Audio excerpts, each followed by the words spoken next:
হাওড়ার বিভিন্ন জায়গায় সামাজিক কাজে রক্তের চাহিদা মেটাতে তৎপর দলমত, ধর্ম নির্বিশেষে সবাই একত্রে। হাওড়ার আন্দুল থেকে হাওড়া ময়দান তৎসহ মাসিলাও বাদ নেই এই রক্তদান শিবির আয়োজনে প্রত্যেক মানুষের উচিত এই সামাজিক কাজে নিজেদের রক্তদান করে মুমূর্ষু মানুষের প্রাণ বাঁচান। এইভাবেই যদি এই মহা উৎসবে সবাই এগিয়ে আসে তাহলে রক্তের ঘাটতির পূরণ হবে।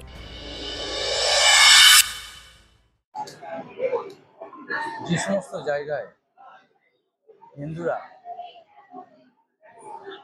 তাদের পাড়ার পাশে যেখানে ধরুন সংখ্যালঘুরা ছিল, মুসলমান ছিল, সেই সমস্ত জায়গায় আমাদের তুলসী মঞ্চ থেকে শুরু করে পুজোর প্যান্ডেলে বিভিন্ন দেবদেবীর মূর্তি ভেঙে দেওয়া থেকে শুরু করে এটা বিগত সরকারের আমলে হয়েছে পশ্চিমবঙ্গে। এটা আপনারা যারা বৈদ্যুতিক চ্যানেল আছে তার মাধ্যমে সাংবাদিকরা দেখেছে এবং আমরা দেখেছি বিগত দিনে আমাদের স্কুলে বিভিন্ন স্কুলে সরস্বতী পুজো থেকে শুরু করে সরস্বতী পুজো সেখানে করতে দেওয়া হয়নি, বা এরকমও দেখা গেছে যে প্রিজন ভ্যানে করে মা কালীর মূর্তি তুলে নিয়ে চলে যাচ্ছে প্রশাসনের পক্ষ থেকে। এই বিগত সরকারে আমরা এগুলো দেখেছি। তার সঙ্গে সঙ্গে বিশেষ করে বলতে চাই, এই কিছুদিন পরেই আসছে আমাদের স্বাধীনতা দিবস 15ই আগস্ট।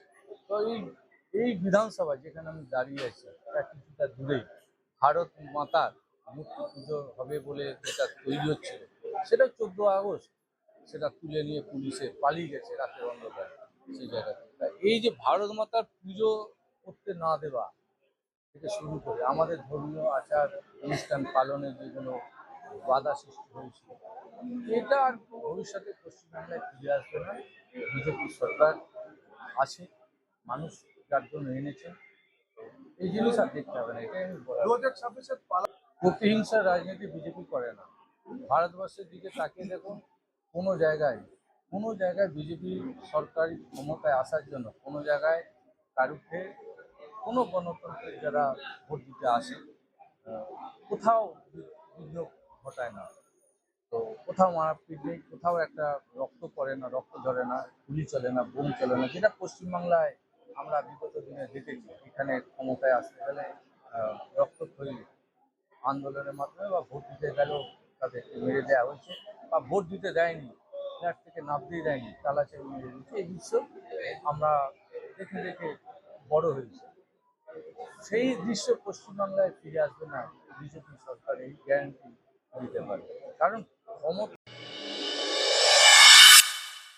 রক্তদান শিবির নয়। দেখুন, আমরা রাজনীতিতে এসেছি এবং আমাদের ভারতীয় জনতা পার্টি বলে সেবাই পরম ধর্ম।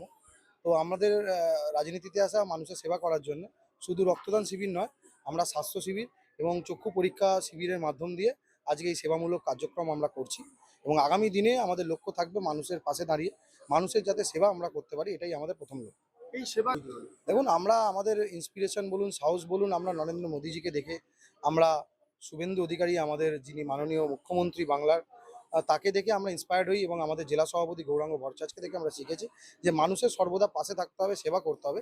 সেবাই আমাদের পরম ধর্ম, এটাই আমাদের মেন লক্ষ্য, রাজনীতিতে এসে মানুষের পাশে দাঁড়ানো। মোটামুটি দেখুন, এখন তো আপনারা জানেন যে একটা লিটিগেশন ব্লাড ডোনেশন নিয়ে, মানে ক্যাম্পগুলো নিয়ে হয়েছে, যারা ব্লাড নেয়। তো সেই জন্যে এটা নিয়ম অনুযায়ী 50 থেকে 60 জনের বেশি এখন নিতে পারবে না, রেস্ট্রিকশন আছে। তো আমরা সেই সংখ্যাটাই রেখেছি। লোক তো আমাদের 100-র ওপরে এখনো ডোনাররা রেডি হয়ে আছে। আপাতত আমাদের 50-এর কোটা পেরিয়ে গেছি আমি। প্রায় প্রত্যেক বছরই এই ব্লাড ডোনেশন ক্যাম্প করি, তাও আমাদের এই বিজেপির নামে 8-9 বছর ধরে এই ওয়ার্ডে হচ্ছে। দেখুন, আপনাকে আমি একটা গল্প বলি। আপনারা সবাই জানেন, আমাদের ভারত মাতা পুজো 2021 সালে আমরা যখন হেরে যাই, আমরা কিন্তু বড়ঘড়ির মোড়ে ভারত মাতা পুজো করেছিলাম। এই ভারত মাতা পুজো নিয়ে আমরা যখন 2018 সালে ভারত মাতা পুজো করতে যাই, ভাবেন ঠাকুরটাকে পুলিশ তুলে নিয়ে গেছিলো এবং সেই ঠাকুরটাকে গলিয়ে দিয়েছিল, ভারত মাতা ঠাকুর। তো আজকে আমরা ভারত মাতা পুজো যদি 21-এর পর অত অত্যাচারের পর করতে পারি, আমরা রক্তদান শিবিরে এরকম করে এসেছি। আমরা লড়াইয়ের মাধ্যম দিয়ে আমাদের রাজনৈতিক লড়াই চলেছে এবং আগামী দিন মানুষ আমাদের আশীর্বাদ করেছে, মানুষের পাশে দাঁড়াবো আমরা। রং দেখে তো রক্ত হয় না, রক্তের কালার তো লালই হয়। যতই আমরা লালকে অপছন্দ করি, কিন্তু রক্তের কালার লাল, আর রক্তের কোনো ধর্ম বর্ণ হয় না। সবাই মিলে সবার রক্ত আমরা দান করছি মানুষের যাতে উপকারে লাগে, সেই জন্য সেটাই আমাদের লক্ষ্য। আমার নাম শুভ্রদীপ দত্ত, আমি মধ্যহাওড়া 4 নম্বর মণ্ডলের সভাপতি।